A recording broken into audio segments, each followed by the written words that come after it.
السلام علیکم ورحمۃ اللہ وبرکاتہ۔ ڈاکٹر فیصل اسد حاضر خدمت پیارے دوستوں و سامعین۔ سورہ فاطر قرآن کی 35ویں نمبر کی صورت ہے، اس کی آیت نمبر 8 میں آپ کے سامنے رکھ رہا ہوں۔ ہم اپنا جائزہ لے لیں، اپنی زندگیوں میں دیکھیں کہ ہم خدا نخواستہ ان برباد ہونے والے لوگوں میں سے نہ ہو جائیں۔ اللہ تعالیٰ نے ہمیں اس بربادی سے بچانے کا انتظام تو پورا کیا ہے اپنے آخر نبی رسول صلی اللہ علیہ وآلہ وسلم کے ذریعے، جو اس نے رہتی دنیا تک کے لیے جگمگاتی کتاب ہمیں عنایت فرمائی ہے۔ یہ کتاب اسی لیے ہے تاکہ ہم اپنے اعمال کا جائزہ لیتے رہیں، اپنے علم کا جائزہ لیتے رہیں،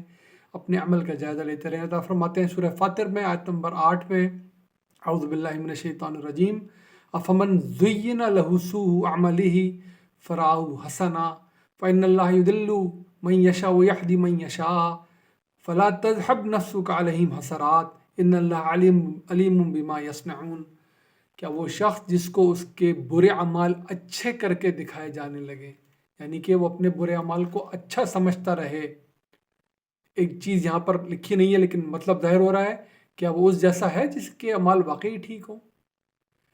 آگے کہا کہ اللہ جسے چاہے اللہ ہدایت نصیب فرمائے اور جسے چاہے اللہ گمراہی میں رکھے، اور نبی صلی اللہ علیہ وسلم کو ہدایت فرمائی کہ آپ اپنے آپ کو بالکل کسی غم اور حسرت میں مبتلا نہ کریں۔ ان کے اس روش کی بنیاد پر اللہ تعالیٰ سب کچھ جانتا ہے جو یہ کر رہے ہیں۔ ہم اندازہ لگائیں کہ کتنی بڑی بربادی ہے، یہ کتنی بڑی مشکل میں جا پڑنے کا سبب ہے کہ انسان کو احساس ہی نہ ہو، اس کا ٹائم گزر جائے، اس کی زندگی گزر جائے، اس کے اعمال وہ نہیں ہے جو اللہ چاہتا ہے۔ کیونکہ جو سمجھ رہا ہوگا کہ میرے اعمال ٹھیک نہیں ہے، میرے علم میں غلطی ہے، میرے عمل میں غلطی ہے، تو بالکل امکان اس کا باقی ہے کہ وہ اپنے آپ کو سدھار لے گا، اپنے علم کو سدھار لے گا، اپنے عمل کو سدھار لے گا۔ لیکن اگر وہ یہی سمجھتا رہا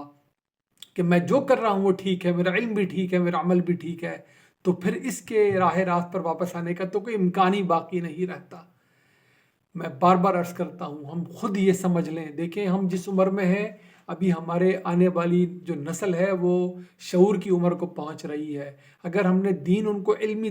طرح نہیں سکھایا، قرآن میں سے دین کا علم وہ نہ سیکھ سکے، اور وہ کیسے سیکھیں گے جب ہم ہی قرآن سے وابستہ نہ ہوں؟ اگر ہم نے دین کو عقیدے کے طور پہ ہی سمجھا اور عقیدے کے طور پہ ان تک پہنچایا، تو پھر ذہن میں رکھے وہ محفوظ نہیں ہے، نہ اس دنیا میں نہ آخرت کی تیاری ان کی ہو رہی ہے۔ وہ اس دین سے علمی طور پہ وابستہ ہوں گے، ان کو ان کے سوالوں کے جواب ملیں گے، وہ اطمینان پہ پہنچ کے تاکہ فیصلہ کریں گے کہ انہوں نے کہا ہے،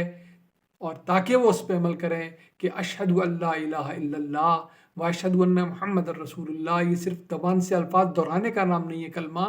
بلکہ یہ گواہی دینے کا نام ہے کہ میں نے اقرار کر لیا کہ میں ہر شرک سے پاک زندگی گزاروں گا، میں نے اقرار کر لیا کہ محمد اللہ کے رسول ہیں جو اس کا پیغام ہم تک پہنچا گئے ہیں، اور اب میں اس پیغام اور اس ہدایت کے مطابق اپنی زندگی گزاروں گا۔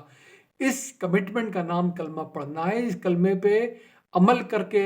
دکھانا ہے اللہ سبحانہ و تعالیٰ کو، تاکہ اس کی رحمت کی بھیک مانگی جا سکے اور اس کی رحمت کے سارے ہم اس آخرت کے شاندار انجام تک جا سکیں۔ کلمہ صرف دہرانے کا نام نہیں ہے، یقیناً کلمہ گو کے لیے ہی جنت بنائی گئی ہے۔ کلمہ گو یعنی کہ اس پہ یقین کرنے والا، کلمہ گو یعنی کہ اس کلمے پہ عمل کرنے والا، کلمہ گو جو یہ سمجھ جائے کہ یہ اللہ سے کیا ہوا وعدہ ہے جس کو نبھانا ہے، کلمہ گو جو اپنی ذمہ داری جان لے کہ میں نے اب اس عہد پر دستخط کر دیا، اس ایگریمنٹ پہ دستخط کر دیا، اللہ کے ساتھ عہد باندھ دیا کلمہ پڑھ کر کہ میں کبھی بھی تیرے ساتھ کسی کو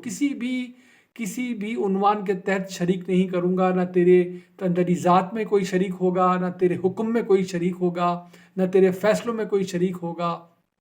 اور جو ہدایت تو نے بھیجی ہے اپنے نبیوں کے ذریعے اور جو آخری نبی کے ذریعے بھیجی ہے رہتی دنیا کے لیے تک کے لیے، میں اس کے سامنے سر تسلیم خم کر رکھوں گا، اطاعت میں رہوں گا، اسی طرح زندگی گزرے گی۔ اس کا نام ہے کلمہ پڑھنا۔ اللہ کرے ہم ان برباد ہو جانے والوں میں سے نہ ہو جو اپنی غلطیوں کو بھی صحیح سمجھتے رہیں، جو اپنے عمل کی غلطیاں، اپنے علم کی غلطیاں سدھارنے کا موقع بھی حاصل نہ کر سکیں، اللہ سے اس حد تک گزر جائیں اپنی بربادی کا سامان لے کر کے پھر ان کی واپسی کے راستے اللہ بند کر دے، ان کو برائی بھی نظر آنا بند ہو جائے۔ اللہ تعالیٰ میں محفوظ رکھے، ہماری نسلوں کو محفوظ رکھیں، دعا میں مجھے یاد رکھیے۔ السلام علیکم ورحمۃ اللہ وبرکاتہ۔